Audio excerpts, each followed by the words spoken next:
Welcome, my friends, to this battle in the desert between the Tomb Kings, who shall be led by Cetra the Imperishable atop his mighty horse, although is it really that mighty? Let's actually see if it's any different from the Tomb Prince, but if we look, yeah, it looks like it's pretty much the same. So Cetra kind of skimping a little bit on the horse. You would think Cetra the Imperishable, he of many titles, would have like this glorious epic warhorse, kind of like Arkan's Chariot, for example, but I guess he just gets the budget horse, which is fine.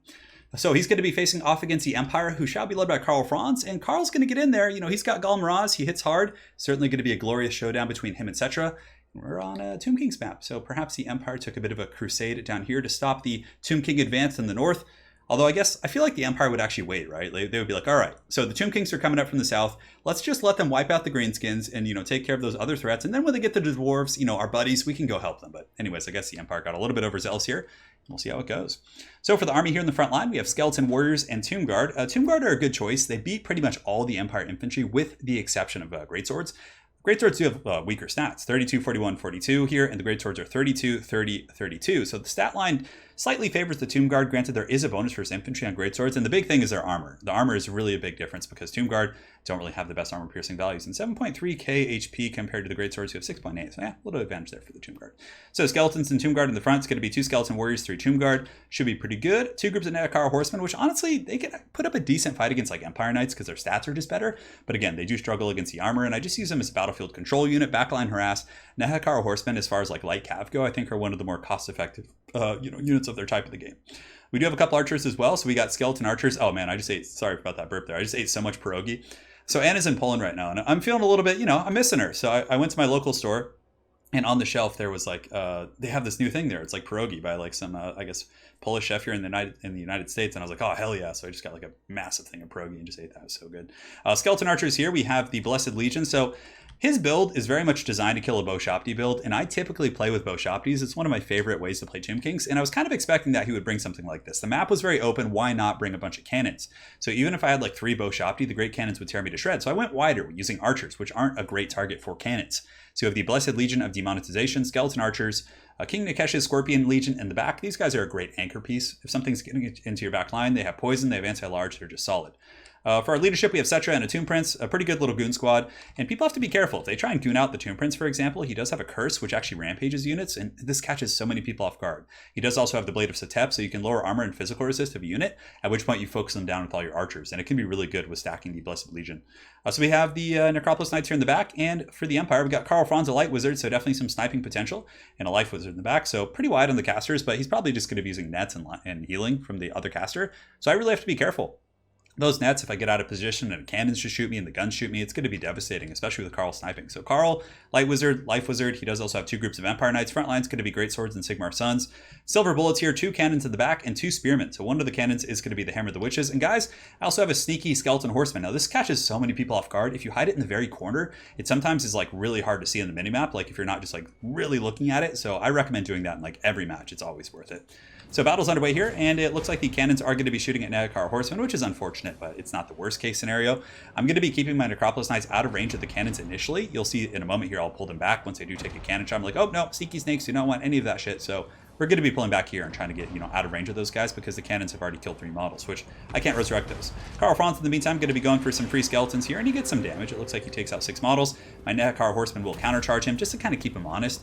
Karl takes a little bit of damage as well, so he's not getting out of there scot-free, and I'm trying to get a surround. I'm like, okay, maybe if I get really lucky and I surround him, for example, I can get my Tomb Prince and, of course, Cetra over there, but it looks like he's going to be able to Tokyo drift away. And that's that. So the rest of the frontline fighting is advancing. Tomb Guard are going to be moving into Sigmar Sons as well as the Greatswords, which is a little bit unfortunate. Greatswords do have a good engagement there.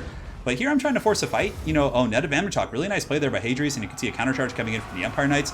And, these are just Skeleton Warriors here, I think. Yeah, they're just going to be the Walmart Skeleton Warriors, so they're not going to be able to really punish Empire Knights. And with that charge bonus on them, he's able to get some good work. However, I do countercharge with the Tomb Prince and Cetra, and now we have a Rumble on our hands. So, Karl comes in and gets a huge blow on the Tomb Prince, but it's kind of a blessing in disguise. He pops all of his buffs, so now these Empire Knights are very strong. They have a melee attack from the Reichland Runefang. However, that's what it's called. Reichland. So my Tomb Prince has taken a ton of damage, but we're giving it back to Arkan as well. The Blessed Blade of Petra has gone down, so we're not Arkan. It might as well be Arkan. He's our villain here.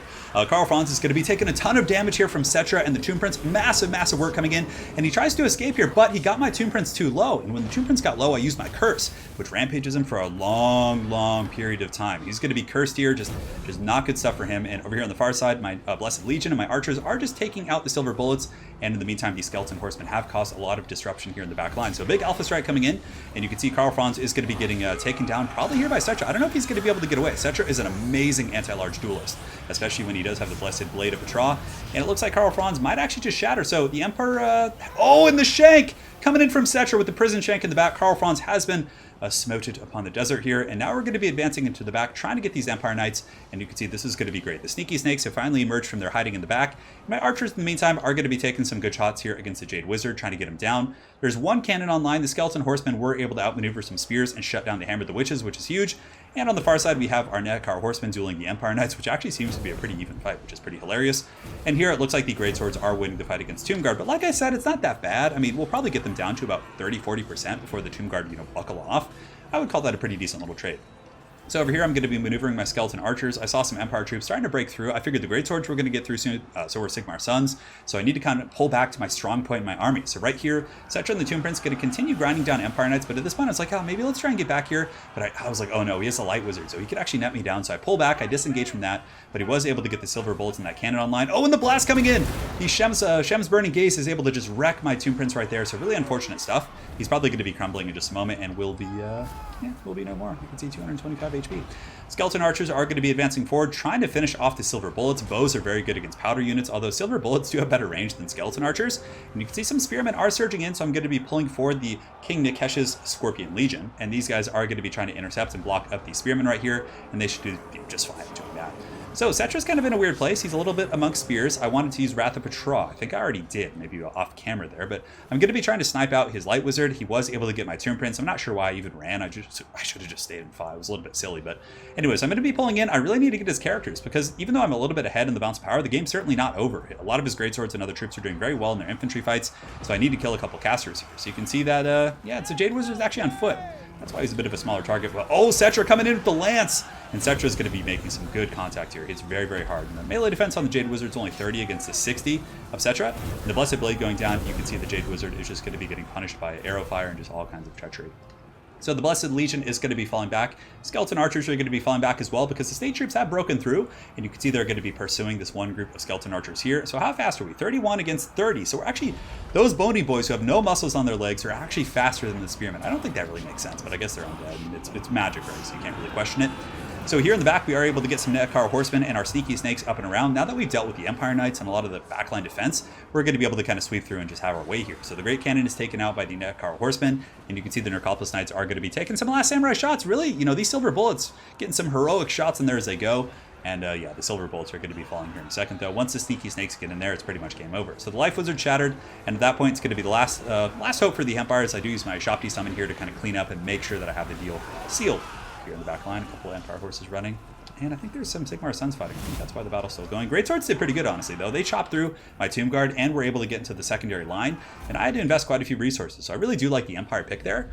And I think his build was good. I just think it was a couple of things like Karl Franz getting in there and getting cursed. I mean, that's something that's a little bit hard to account for. I mean, I actually forgot about the curse until I picked it. I was like, oh yeah, this guy has that really good curse because I don't play Tomb Kings too often. But the curse was really big, and also getting these sneaky skeleton horsemen into the Hammer of the Witches was huge. I mean, that was just a big game changer for sure. So a couple little things like that, but I mean, that's all it takes, right? When you're playing, it's just a couple little mistakes, and much like you're playing 40K or Magic the Gathering or any sort of game like that, it can, one misplay, it can get you. But yeah, it was a really fun battle for sure. You guys got to see the strength of Setra on horseback. The curse is obviously very strong, and this build I think is decent. I don't know. I think there may be more efficient builds, but I don't think Bow Shopti are great against Empire on open field maps because Empire players, I mean, even the Hammer of the Witches can just cause so many problems for Bow Shopti. So I really think that just going for a wider build, I mean, maybe I cut down on the archers, just get 2 of them, and get more backline harass, another group of Sneaky Snakes perhaps. I mean, I don't think sacrificing troop quality is probably worth it, because I wouldn't want the Greatswords pushing into my back line, unless I had a Tomb Scorpion or something to help out.